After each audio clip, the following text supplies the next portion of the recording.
Hi there, this is Long John Nebel. Back on August 17th, 1956, I started doing an all-night radio show in the city of New York. Whether anybody was listening or not, it's hard to say. I imagine some of my family listened that first night. As time went on, I'd say 2 or 3 weeks later, I started to meet some people that accidentally heard the show, and they said, "Why don't you do this? Why don't you do that?" Everybody had a suggestion. I happened to meet one man by the name of James Mosley, and he told me he'd like to be on to talk about flying saucers.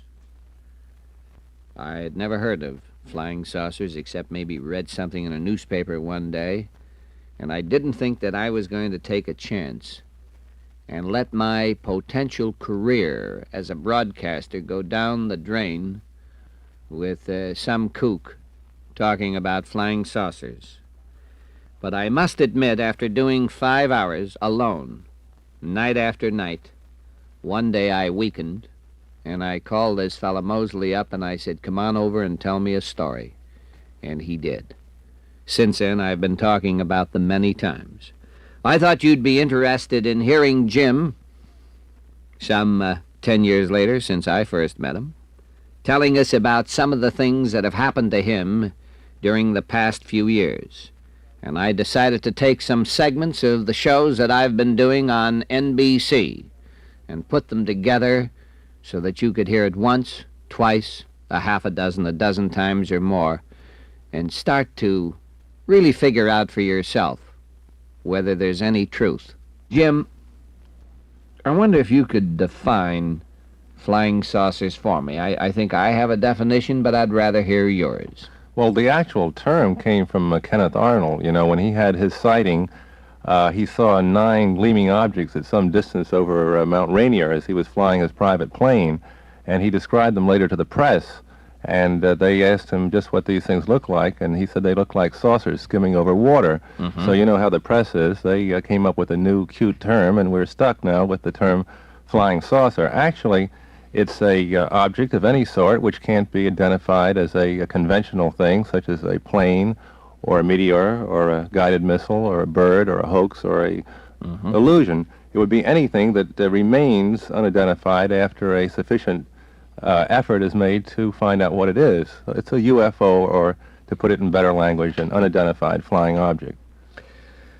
Well, now, you were the man who founded and the editor, I guess, of Saucer News, and this has been published for how many years now? 14 years, John. Well, now, after some 14 years, and I know that you've had many people appear at these symposiums that you're responsible for, many of the important names in the flying saucer field. Do you honestly believe any of the stories? I do believe the little men stories. There are hundreds of cases throughout the last 20 years in which people in all parts of the world, especially South America, Europe, and a few parts of this country and in Canada, have claimed to have seen craft land right in front of them in broad daylight in many cases, and these little creatures, 3.5 to 5 feet tall, get out. You used the word creature. A moment ago you said little men. Well, I think there's a difference between a creature and a little man. These are humanoids. They look almost like us, but they look perhaps like dwarfs more than a normal human being, and they are smaller. Not a midget.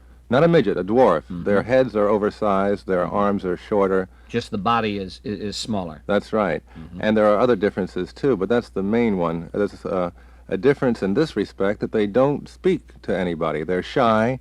They run away when they're inadvertently seen at whatever they're doing. Usually they're interested in our soil, in samples of water even, or anything that has to do with our vegetation. Now, these creatures act differently and look differently from the type of tall, good-looking, idealized human image sort of people that Menger and the other contactees see. We might, however, be being visited by more than one race at a time, and conceivably some of them do look like us.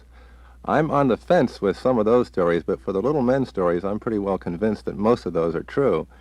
Menger, as I said... What are the color of these people? Because I've heard green and purple and all. No, green is the one color that, of course, is ridiculous. I mean, in the sense that this is... Why is it ridiculous? It's a press term that's been invented by the press to disparage the whole thing. All right, you're an expert. You tell me the color, then. Well, the colorings range from white to brownish, sort of generally the same range of skin colors we have on Earth. The costumes involved are usually shiny aluminum sort of thing, with or without a sort of a space helmet. Metallic costume. Yes, not that's right. necessarily aluminum. Well, that's right. That's a question at the end of that. That's not a statement. Right, looking like aluminum, let's say, but certainly not necessarily being aluminum. Sometimes they're said to have on a space helmet, sometimes they're not. But the consistencies are that they don't attempt to talk to anybody. There's only a few of these little men stories where there's any communication at all, and when there is, it's on a very trivial level. Never philosophy, never ways of banning the bomb. For a moment, what about the language? Well, if they speak at all, it's in the language of the person spoken to, and it's always in perfect dialect of the person who's being spoken to. But usually there's no communication whatsoever. Now, the people that Adamski sees or saw, and that Menger saw, and Dan Fry and the other people that you and I both know, they always look like we do, only a little bit better. You know what I mean? The idealized... Golden eyes and all that sort of bit. I'd like to look like some of these people are said to look. Sort of like a Sandy Teller. Yes. And they always tell us the same vague philosophical principles, which are usually very good principles, but we don't need to speak to space people to know that we should learn to live with each other and things like that. So I'm on the fence on those stories, but Menger, more than the others, I do tend to believe, because he has evidenced this sincerity, which again is important to me, and the reason he's done that is that he has changed his story through the years as he himself has thought better, I guess, or thought deeper about some of these things. It seems that he's honestly trying to tell it the way he thinks it happened.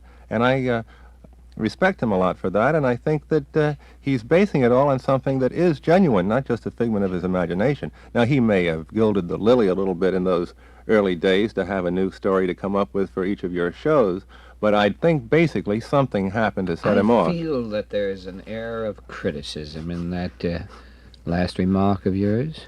Well, after all... Are you suggesting that I twisted his arm every time he came in the studio door and said, look, a wilder one this time, Howard, or you're off? No, but if I were Howard, and if I were going to be on that frequently, I think, well, gee, this guy wouldn't want to hear what I said last week. I'll have to make it a little bit better, or he won't have me back next week. You know, that could enter into it on his part. Have you got a good one so that I'll have you back next week for this week? I wish I did. Let's get to these... You know, to be very honest with you, all the years that I've known you, I've never heard you say this before about the little men. I mean, I know about the stories. I know that you're familiar with the stories and all like that. I must also admit I never quite understood how you stand on any of these things. But if you indicate some interest in the little men's stories, how many people have you interviewed that have allegedly had this type of experience, whether they've talked to them or saw them? I'd like some of the details. In other words, if the little people did not talk to the humans that you have interviewed, how close were they? Well, give me some of the details. Well, I'll give you what I think is a good example, John. In 1955, there was a very well-documented landing in the town of Hopkinsville, Kentucky. This involved a group, apparently, of little creatures about 4 feet tall that landed in the backyard of a farmhouse. Well, the farmer, or one of the farmers that was there that night, went into the backyard. He saw that some sort of a craft had landed, and he saw a small creature sort of scurrying through the bushes. The way he described it was more like a monkey or an animal, more than a human being as we would understand the term.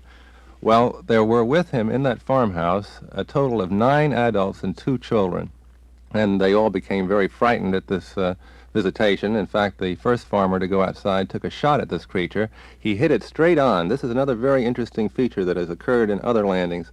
He hit the creature straight on with a rifle at very close range. The creature fell over as if hit, but then jumped up again as if unharmed and ran away. Well, this unnerved the whole family, as you can imagine, so they barricaded themselves in the house for the next 2 hours. And during that period of time, at least 3 or 4 different instances occurred where these creatures, one at a time, would be seen appearing at a window, sort of peering in from outside and hanging onto the screen, as it were, as an animal again would do. Well, when they'd see a face at the window, they would blast at it with a rifle or a shotgun. Apparently they had a number of arms in the house there, and they just became terrified to even go outside to see how many creatures were involved. They never saw more than one at a time. They didn't know if there were one or several. Well, finally, about 11 o'clock at night, which was 2 to 2.5 hours after this invasion had begun, one of them got enough nerve up to go out to the family car, hop in it, and go down to the local police station where he told the story. And the police, later in recounting the incident to the people who I talked to, said that these people, at the very least, were genuinely frightened. There was no doubt about the fact that the whole family was in a state of panic. But by the time they got back to the farmhouse with the deputy sheriffs and all, the craft had left, the little men had left, and there was nothing around except the empty shotgun shells, the obvious evidences of this struggle, and there were some marks in the backyard where this thing had apparently landed. Now this, to me, although of course it falls short of absolute proof because you don't have photographs of these creatures, but a family of 11 people all becoming almost hysterical about the same thing at the same time indicates to me that at the very least something weird and unusual occurred to set them off. You can certainly argue about the interpretation as to whether they saw precisely what they saw or what they said they saw, but there's no doubt that something very, very strange happened that night at that farmhouse. Now that's the type of story that I'm speaking of, John. There are many others, but usually there's only 1 or 2 witnesses, and this one we had a great many. Do you have any idea of why these alleged space people or people from other planets would be coming to this planet? What would be their purpose? Gee, do me a favor. Don't give me this philosophy stuff now, will you, Jim? Oh, no. On the contrary, as I try to envision these creatures, again, I'm thinking more of the little men than the tall beings that we spoke of before. They seem to have no discernible motive either for good or for harm so far. They are alien in the full sense of the word. They are weird. They are looking a lot like us, but their motives are beyond our comprehension. Why should they be around, as we can assume, for hundreds of years without making open contact? Why do they flee whenever we get close? Wait a minute. You said hundreds of years. Well, we don't have any evidence to support hundreds of years, do we? Well, the works of Charles Fort, which I'm sure you know something about, go into some of these stories, which I couldn't quote right off the cuff, but I know some of these little men stories go back at least into the 19th century, and the UFOs, of course, go back into all the Middle Ages and ancient history as far as that goes. So I think this is a long-range visitation, and it doesn't come to a peak or a crisis as ours would. Say we went to Mars. Well, we would make contact within a day or two, presumably, if we found any intelligent race living there. But these creatures are different. They don't want anything to do with us. They are perhaps afraid of us. Perhaps they're just interested in their own activities. We don't know. I've spoken to a couple of my friends who are working on books now, and they have investigated some of these little men cases recently firsthand, and they don't know. Nobody can come up with a motive that makes sense. That's what makes it so odd, John. There is no discernible pattern. There is no discernible reason. Is there a possibility, because you keep referring to these people having been around for hundreds of years and they're little creatures, is there a possibility that Shaver and Ray Palmer may have something with the Darrow stories? Do you think these people could be coming from the bowels of the earth rather than from another planet? In other words, coming up out of stainless steel caverns where cities are built? Well, I go part way along with that to this extent. First of all, if you have little men that look almost like us, and if you believe in evolution at all, and I certainly have a scientific background or foundation, but the thing is, if evolution has anything at all to it, and I'm sure it does, then creatures that develop independently on another planet are not going to look much like us at all.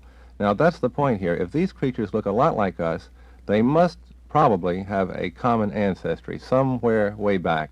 But I do think it's quite possible, as many legends and rumors would have it, that we reached a high point of civilization, let's say 20,000 years ago is a rough estimate, and that some of the people involved with the high point of civilization at that time invented machines, invented modes of power that we have not rediscovered, and that they, at that point, either took off for another planet or hid out in some far-off section of our own planet, perhaps at the poles, perhaps in Brazil, where there are huge unexplored areas, perhaps even in caves. This is quite conceivable to me. It's not as far out as it sounds, because as I indicated to you before, if these people look a lot like we do, they must have a common ancestry, and that would mean somewhere back in non-recorded history, because we have nothing in our written history about this.